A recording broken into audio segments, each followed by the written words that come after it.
কাকা কি করছো গো? কাকির কি খবর গো? কাকি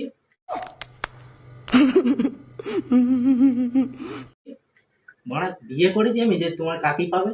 তাহলে কালকে কার সাথে কথা বলছিলে যে? रुको जरा सबर करो। তো বিয়ে করলে মানে তোমার কাকির সাথেই কথা বলছি, মানে আমার থোড়ি বউ আছে নাকি যে কাকির সাথে কথা বলবো? মানে বন্ধু বান্ধব নেই নাকি যে মানে কথা বলবো?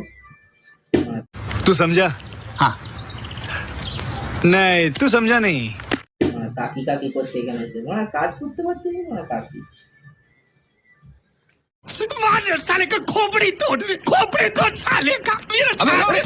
তাহলে কি কাজ করছো? এই তো মানে আংটি বানাচ্ছি, মেয়েদের আংটি বানাচ্ছি, মেয়েদের। আচ্ছা। হ্যাঁ, মেয়েদের জন্য আংটি বানাচ্ছি, বুঝতে পারলে? হ্যাঁ। ভালো লাগছে না ভাই, তো বুঝতে পারলে তো? হুম। এবার বিয়ে ফিয়ে করতে হবে তো নাকি?